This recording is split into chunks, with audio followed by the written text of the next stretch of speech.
vida me quiero entregar.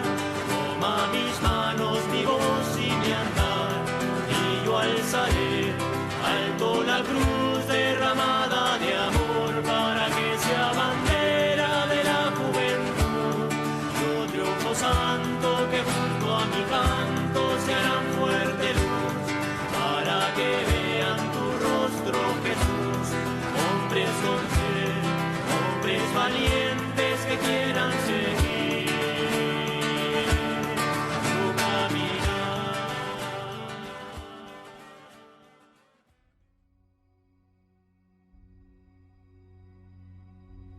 Del Evangelio de Mateo.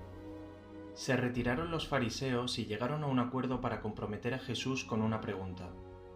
Le enviaron algunos discípulos suyos con unos herodianos y le dijeron: Maestro, sabemos que eres sincero y que enseñas el camino de Dios conforme a la verdad, sin que te importe nadie, porque no te fijas en apariencias. Dinos, pues, ¿qué opinas? ¿Es lícito pagar impuesto al César o no? Comprendiendo su mala voluntad, les dijo Jesús: Hipócritas, ¿por qué me tentáis? Enseñadme la moneda del impuesto. Le presentaron un denario. Él les preguntó: ¿De quién son esta imagen y esta inscripción? Le respondieron: del César. Entonces les replicó: Pues dad al César lo que es del César y a Dios lo que es de Dios.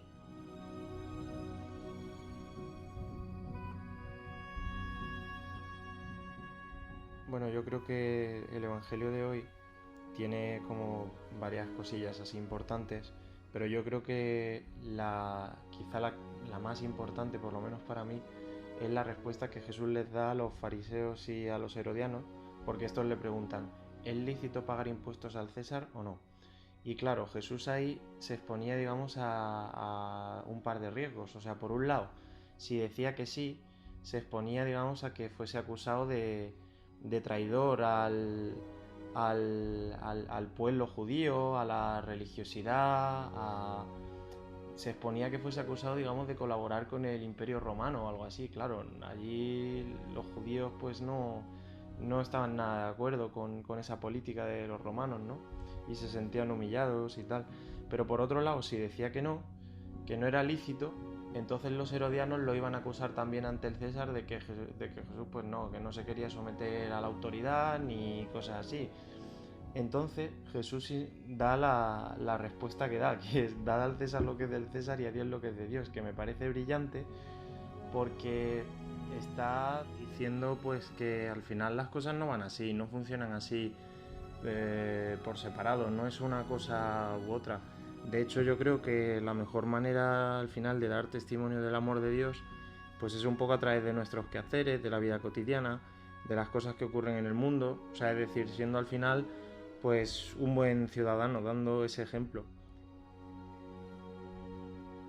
De hecho, yo creo que con la frase que Jesús dice: dad a Dios lo que es de Dios, yo creo que lo que está diciendo ahí un poco es que la moneda, comparándolo con lo del César, la moneda de Dios es el hombre, es decir, que somos nosotros. Y eso al final pues es lo más importante. Y claro, ¿qué pasa? Que muchas veces pues como que tendemos a dejar de lado esto, que es al final lo que debería primar sobre todo, y solo nos centramos pues en las monedas, entre comillas, del mundo. Y tampoco, pues, los cristianos tampoco podemos recluirnos en ese ámbito estrictamente religioso, sino que, pues como hemos dicho antes, que tenemos que ser al final ciudadanos ejemplares, que es la mejor manera de dar ese testimonio del amor de Dios. Así que bueno, para tampoco enrollarme mucho más, quería dejar hoy un fragmento de la carta, la epístola a Diogneto, que se llama, que creo que muestra una manera, es una carta del siglo II, y que creo que es bastante bonita de leer y que puede servir un poco para comprender mejor lo que esa respuesta que Jesús dice en el Evangelio de hoy pues quiere decir.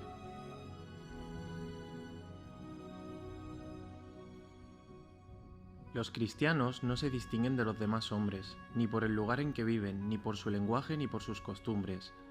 Ellos, en efecto, no tienen ciudades propias, ni utilizan un hablar insólito, ni llevan un género de vida distinto.